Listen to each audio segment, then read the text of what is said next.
ሰው ግን መኖርን ህይወትን ክርስትናን በምድር ላይ ማምጣት ከፈለገ እግዚአብሔርን የሚያስደስት ጤነኛ ህይወት ዘላለምን የሚሻገር እግዚአብሔርን የሚያከብር ከሰይጣን ተጽዕኖ ነፃ የወጣ በአሸናፊነትና በድል የተሞላን ህይወት መኖር የሚችለው ሰው የመጀመሪያውና መሰረታዊ ጉዳይ ምንድነው? አእምሮውን ከማደስ ከጀመረ ነው።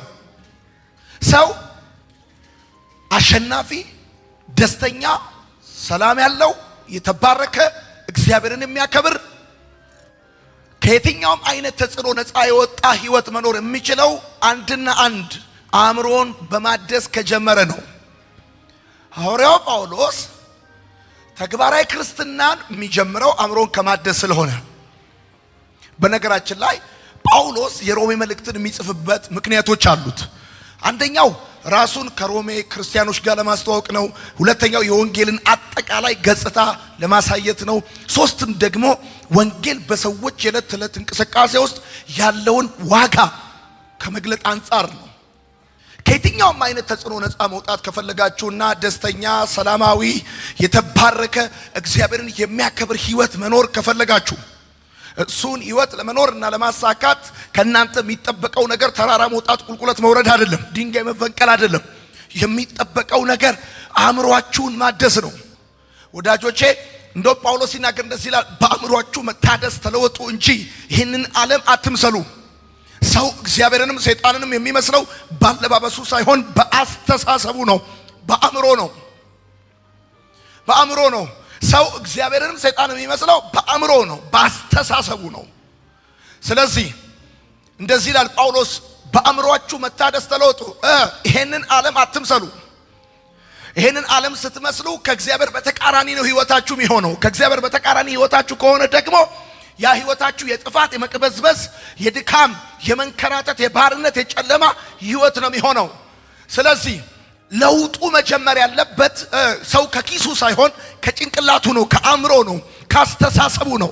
የአንድ ሰው ለውጥ የሚጀምረው ሰፈር በመለወጥ አይደለም፣ ስራ በመለወጥ አይደለም። አንድ ሰው ለውጥ የሚጀምረው ኢኮኖሚው ሲለወጥ አይደለም። የሰው ትክክለኛ ለውጥ የሚጀምረው አስተሳሰቡ ነው። አእምሮ ሲቀየር ነው ሰው በትክክል ለውጥ የሚባለውን ነገር ኤክስፒሪየንስ ሊያደርግ የሚችለው። ለምሳሌ የአንድ ሰው እጣ ፋንታ የሚሆነው ነገሩ ምንድነው ብላችሁ ከጠየቃችሁ፣ ሰው ሐሳቡ ቃል ይሆናል፣ ቃሉ ተግባር ይሆናል፣ ተግባሩ ልማድ ይሆናል፣ ልማዱ ባህሪ ይሆናል፣ ባህሪው እጣ ፋንታው ይሆናል። አለቀ። ሰው የሰውየው ህይወት እንዲቀየር ከተፈለገ መቀየር ያለበት ምኑ ነው? ሰው ባህሪውን መቀየር ከፈለገ፣ ለምሳሌ የማትፈልጉትን የእናንተን ባህሪ፣ ልማዳችሁን፣ ተግባራችሁ መቀየር ከፈለጋችሁ መቀየር ያለባችሁ ሰፈራችሁን ሳይሆን ሐሳባችሁ ነው። ለምን? የሰው ሐሳቡ ቃሉ ይሆናል፣ ቃሉ ተግባሩ ይሆናል፣ ተግባሩ ልማዱ ይሆናል፣ ልማዱ ባህሪው ይሆናል፣ ባህሪው እጣ ፋንታው ይሆናል። የሰውየውን ዴስቲኒ ፍጻሜ በምድር ላይ የሚኖረውን ቆይታ የሚወስንለት ጉዳዩ ምን ይሆናል? ባህሪው። ባህሪውን የሚወስነው ምንድነው? ልማዱ። ልማዱን የሚወስነው ነገር ምንድነው? ተግባሩ። ተግባሩን የሚወስነው ምንድነው? ቃሉ። ቃሉስ ሐሳቡ። ሰው ዴስቲኒውን መቀየር ያለበት ሐሳቡን ነው። ልማዱን ለመቀየር ሐሳቡን ነው። ባህሪውን ለመቀየር ሐሳቡን ነው። ትናንት ነግሬያችኋለሁ። የዛሬ ህይወታችሁ የትናንት ሐሳባችሁ ነው። የነገ ህይወታችሁ መቀየር ያለባችሁ ሰፈራችሁ ሳይሆን የዛሬ ሐሳባችሁ ነው። ይሄ የኔና የናንተ አእምሮ ሐሳብ ተጠቃሚ እንጂ ሐሳብ አመንጪ አይደለም። የሐሳብ ባለቤቶች ሁለት ናቸው፣ እግዚአብሔርና ሰይጣን። ምን ማለት ነው? የሰው አእምሮ ሐሳብ አያመነጭም ማለት የሰው አእምሮ ሐሳብ አያመነጭም እና ከሚሰማው፣ ከሚያየው፣ ከሚማረው፣ ከሚነካው ከዛ ሐሳብ ሪሲቭ ያደርጋል፣ ኮንሱም ያደርጋል። የተቀበለውን ያንን ኮንሱም ያደርገውን አናላይዝ አድርጎ ኢንተርፕሬት አድርጎ ኮንክሉድ ያደርጋል። የሐሳብ ባለቤት እግዚአብሔርና ሰይጣን ናቸው። እግዚአብሔርና ሰይጣን በምታዩት፣ በምትሰሙት፣ በምትነኩት፣ በምትማሩት ሐሳብ ወደ እናንተ ያመጣሉ። የእግዚአብሔር ሐሳብ ዘላለማዊ ነው። የሰይጣን ሐሳብ ጊዜያዊ ነው። የእግዚአብሔር ሐሳብ ሰማያዊ ነው። የሰይጣን ሐሳብ ምድራዊ ነው። የእግዚአብሔር ሐሳብ መንፈሳዊ ነው። የሰይጣን ሐሳብ ስጋዊ ነው። ሰይጣን የስጋውን፣ የዓለምን፣ የጊዜውን እንድታስብ ያደርጋል። እግዚአብሔርስ የዘላለሙን፣ ሰማያዊውን፣ መንፈሳዊውን እንድታስብ ያደርጋል። የሰው አእምሮ የሰው አእምሮ ሐሳብ ኮንሱም ያደርጋል። ሐሳብ ይጠቀማል። ሰው ወዳጆቼ እግርም ባይኖረው ሰው ሆኖ ይኖራል። እጅም ባይኖረው ሰው ሆኖ ይኖራል። ሰው በአንድ ኩላሊት ሰው ይሆናል። ሰው ብዙ ነገር ሳይኖረው አይን ሳይኖረው ብዙ ነገር ሳይኖረው ሰው ሆኖ ይኖራል። ሰው ግን ከዚህ በላይ ከሌለ የለም። የሰው ትክክለኛ ማንነቱ አእምሮ ነው። አእምሮ ነው። አንተ ማለት በአጭር አማርኛ አእምሮ ነው። ይሄ ከዚህ በላይ ያለው ሀባብ አይደለም። ተሸከመ ይዘምዞሮ የሆነ አንድ ቡልቡል ነገር አይደለም። ዴስቲኒ ዲተርማይን የሚያደርግ ጉዳይ ነው። ሐሳብ እዚህ ውስጥ ነው ፕሮሰስ የሚደረገው። ይሄ ከሰይጣን ተጽዕኖ ካልወጣ ከጊዜያዊ ከስጋዊና ከዓለማዊ ጉዳይ ካልወጣ አትጠራጠር። ከባርነት ከጨለማ ከመቅበዝበዝ አትወጣም።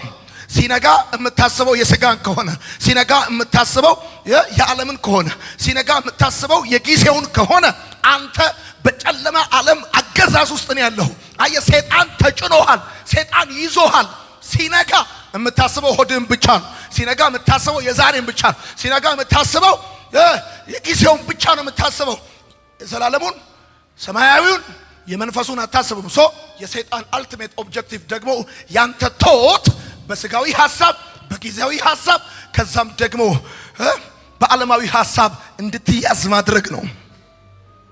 ሌላ ምንም ጉዳይ የለም። የሕይወትን ራስ ክርስቶስን ለብዙዎች እንጀራ ለታመሙ ፈውስ ለታሰሩ መፈታትን የሆነውን ኢየሱስን ይሁዳ ለ30 ዲናር ብሎ አሳልፎ እንደሰጠው እንዳትጠራጠር። እንደ መጽሐፍ ሲናገር እንደዚህ ይላል። ሰይጣንም ይላል በይሁዳ ውስጥ ሐሳብ ከተተበት ይላል። ሐሳብ ጨመረበት።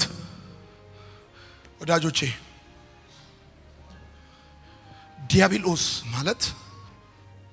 ዲያብሎስ ማለት የግሪክ ቃል ነው። የግሪክ ቃል ነው። ዲያብሎስ ማለት የግሪክ ቃል ነው። ዲያ ማለት ሐሳብ ነው።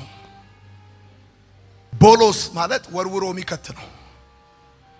ዲያብሎስ ማለት ሐሳብ ወርውሮ የሚከት ማለት ነው። ሰይጣን አንድን ሰው ሲያንከራተተው ሲያቅበዘብዘው ያንድን ሰው ህይወት ሲያመሰቃቅልና ሲሰርቀው ምንም ነገር አያደርገውም። ወዳጄ ቢላ ይዞ ሊያርደው ሊገለው አይመጣም። ሰይጣን በዋነኛነት ወደ ሰው ህይወት ሲመጣ ይዞ የሚመጣው ሐሳብ ብቻ ነው። ዳናይዲያ ሐሳብ ነው ይዞ የሚመጣው። ሐሳብ ይከትብሃል። ከዛስ በቃ ቀሪው ጉዳይ አንተ ነው የሚለው መጽሐፍ ምን ይላል? ሰው በመኝታው ያስባል፣ ሲነጋ ኃይል ከእርሱ ጋር ነውና ያደርገዋል ይላል። እና ሐሳብ ቃል ይሆናል። ሐሳብ ቃል ይሆናል። አንድ ነገር ልንገርህ። የበሰበሰ ፓፓዬ ጠጥተህ ችግሩ ያለው ሆዴ ውስጥ ነው ይባላል? አይባልም። ማለት ችግሩ ሆዴ ነው አይባልም። ችግሩ እኔ ነኝ አይባልም። የጠጣው ነው ያስገባው ነው። አየህ ዘላለማዊ ሐሳብ ስታስገባ ኢንፑት ካለ አውትፑት አለ። የሚገባ ነገር ካለ የሚወጣ ነገር አለ። ክርስትና የነጻነት መንገድ ነው።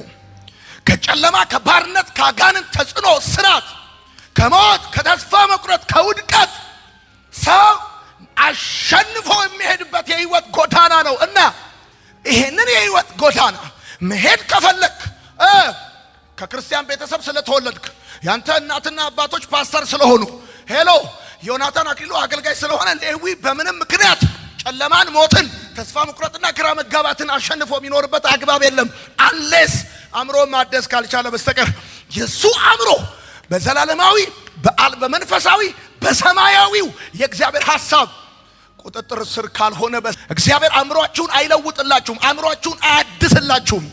በአእምሮአችሁ መታደስ ተለወጡ እንጂ ይሄን ዓለም አትምሰሉ። ከጊዜያዊ ወደ ዘላለማዊ፣ ከስጋዊ ወደ መንፈሳዊ፣ ከዓለማዊ ወደ ሰማያዊው ወደዛ አቆጣጠር አስተሳሰብ መምጣት ያለባችሁ እናንተ እንጂ እግዚአብሔር በሆነ መለኮታዊ ተአምር ወይም በምትሃት አእምሮአችሁን አንተ አእምሮን ለማደስ ታሪክን ለማስተካከል ስትነሳ ሰው ሁሉ እንዲያጨበጭብልህ ብራቮ ምናምን እንዲል ስፖንሰር እንዲሆን እንዳታስብ። ያንተን የህይወት ቀውስ ሂሳብ ሰርቶ ቁብ ገብቶ ግሮሰሪ የከፈተ መጠጥ ቤት የሰራ ስንት አለ መሰለ። በየካዳሚው ቤት እየሄደ ሚዛ ሚካድም የሚያስደግም ስንት አለ መሰለ። አንተ ማለት ኢትዮጵያ ውስጥ ከግማሽ በላይ አንድ ከተማ ቢዝነስ ከተባለ ፋብሪካ አይደለም፣ ጫት ቤት፣ አረቄ ቤት፣ መጠጥ ቤት፣ ሺሻ ቤት፣ ቡና ቤት ኢዚ መኒ ነው። ኢዚ መኒ ባንተ ውድቀትና ጥፋት ላይ የተመሰረተ ኢኮኖሚ ነው። እንደነገርኳችሁ የዛሬ ህይወታችሁ የትላንት ሐሳባችሁ ነው። የነገ ህይወታችሁን መቀየር ያለባችሁ የዛሬ ሐሳባችሁን ነው። የዛሬ ሐሳባችሁን ነው። ሁለተኛ እግዚአብሔርን ለመምሰል ሰው እግዚአብሔርንም ሰይጣንንም የሚመስለው ሰው ዓለምንም እግዚአብሔርን የሚመስለው በአእምሮ ነው። እግዚአብሔርን ለመምሰል ለዚህ ነው አእምሮን ማደስ ሂደት ነው፣ ክስተት አይደለም ያለው። አንዳንድ ጊዜ አይታችሁ ከሆነ ሰዎች አንድ ቀን ዳምፔል ያነሱና አንድ ብድግ ያደርጉና መስታወት ላይ ሄደው እንደዚህ ይላሉ። በአንድ ቀን ቦዲ ቢልደር አትሆንም፣ መስራት አለ። አሁንም አእምሮ ማደስ እንደዛ ነው። አሁንም ሰኞም ሉቃስ፣ ማክሰኞ ሮሜ፣ ሐሙስ ገላትያ፣ ሁሌ ጸሎት፣ ከዛስ ማቴዎስ፣ ከዛስ ሁሌ ጠዋት ማታ ማንሳት አለ። ጠዋት ማታ የእግዚአብሔር ቃል። ሶስተኛ ራስህን ከሌሎች ጋር አታወዳድር። ቁመት መለካካት የሕፃናት ባህሪ ነው። ራስህን ከሌሎች ጋር አታወዳድር። አእምሮዬን ለማደስ ምን ላድርግ? አእምሮዬን ለማደስ አንደኛ ውጫዊ ተአምር መጠበቅህን አቁም። አእምሮን ለማደስ ውጫዊ ተአምራትን መጠበቅህን አቁም። እግዚአብሔር ይረዳኛል፣ ይለውጥልኛል፣ ጠበል ጠጣለሁ፣ የተጸለየበት ውሃ ጠጣለሁ። ጠጣ፣ ሆድን ትሞላለህ።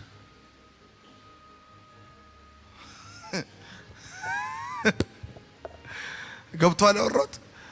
ፓስተር ጋር ሄዳለሁ፣ ነብይ ጋር ሄዳለሁ፣ ቄስ ጋር ሄዳለሁ፣ ገዳም ሄዳለሁ፣ ቸርች ሄዳለሁ። ሂድ፣ ችግር የለም። አእምሮህን ግን እግዚአብሔር እንደማያድስልህ እወቅ። ሁለተኛ የህይወትህን መመዘኛ የእግዚአብሔርን ቃል አድርግ። የህይወትህን መመዘኛ የእግዚአብሔርን ቃል አድርግ። ማግኘት ማጣት። አራተኛ ሂደቱን ተከተል አይደል? አምስተኛ ውጤቱን ጠብቅ። ስድስተኛ አሉታዊ ሐሳቦችን ተቃወም።